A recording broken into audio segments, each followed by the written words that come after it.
اليمني على المنتخب السعودي في الهدف الأول كان بداية من ركلة الزاوية لعبت قصيرة بمثل هذه الطريقة. هل يأتي الهدف الأول؟ الكرة ملعوبة عرضية للأمام، نعم يأتي الهدف الأول بنفس طريقة الهدف الأول في مباراة السعودية.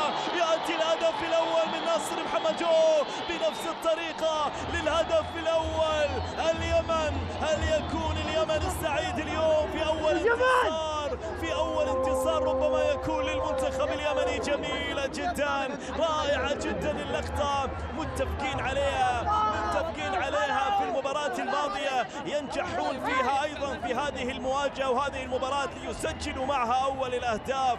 ناصر محمدو يسجل الهدف الأول لصالح المنتخب اليمني. شوف اللقطة، لعبت قصيرة، بعد ذلك ناصر محمدو يلعبها والكرة أيضا تأتي بالخطأ من اللاعب إبراهيم الختال ويربك معها حارس المرمى، وليأتي الهدف الأول لصالح المنتخب اليمني. إذن اليمن يتقدم بالنتيجة بالهدف الأول بعد الكرة التي كانت من ناصر محمدو، يسجل معها هدف الثالث أيضا بقميص المنتخب اليمني.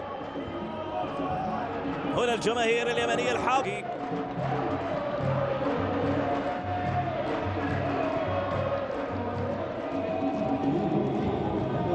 كرة ولمسة من دفاعات المنتخب البحريني، تصل من جديد على الجهة اليمنى، الانطلاق الإبراهيم يلعب الكرة عرضية الريمي. يا سلام يا سلام يا سلام يا سلام! البحرين لا تريد لليمن الانتصار الأول أن يكون عن طريقها، يسجل معها محمد الريمي الهدف الأول.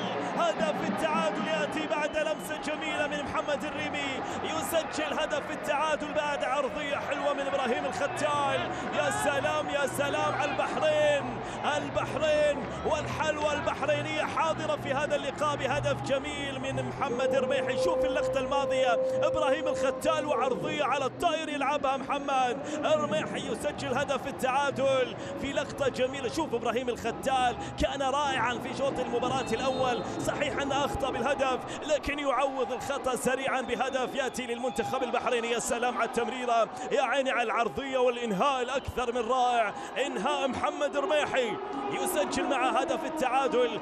البحرين أحد الرؤوس هناك المتقدمين المدافعين، يتركها محمد هاشم لأسامة عنبر، أسامة يلعبها لعبد المجيد، يلعبها طويلة، ما زالت الكرة والخطورة للهدف الثاني. نعم الثاني يأتي من حمزة، لكن التسلل يبدو أنه حاضر، التسلل حاضر على هارون الزبيدي في لقطة كاد أن يفرح معها المنتخب اليمني بالهدف الثاني، لكن الكرة يبدو أن التسلل حاضر في اللقطة الماضية. هل كان فيها تسلل اللقطة الماضية على هارون الزبيدي؟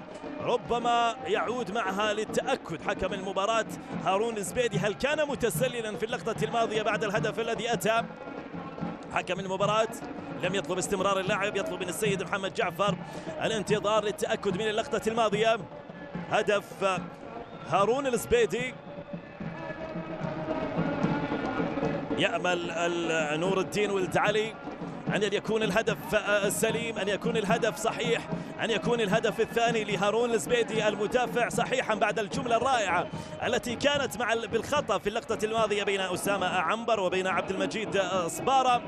حكم المباراة يطلب من اللاعبين الابتعاد للتأكد لمشاورة حكم الفيديو في الفار فومينج من الصين حاضر. التأكد من اللقطة الماضية للهدف الذي أتى للمنتخب اليمني في الدقائق الأخيرة. شوف النظرة والترقب والانتظار، هل كان هدفا صح؟ نعم هدف يمني صحيح، نعم هدف يمني صحيح، وفرحة كبيرة للمنتخب اليمني لهارون الزبيدي. هدف يمني صحيح للمنتخب اليمني من هارون الزبيدي المدافع الذي يريد أن يسجل اسمه بتسجيل الهدف الثاني وتسجيل أول انتصار للمنتخب اليمني مع الدقائق الأخيرة. المنتخب اليمني والجماهير اليمنية تفرح بالهدف الثاني، والهدف ربما يكون هدف الانتصار الأول.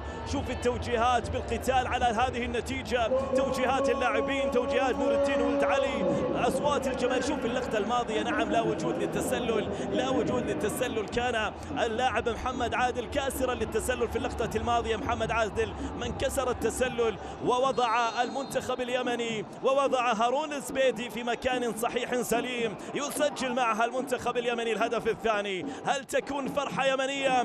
شوف الفرحة الكبيرة بقرار حكم المباراة بتثبيت الهدف لهارون الزبيدي، الهدف الثاني.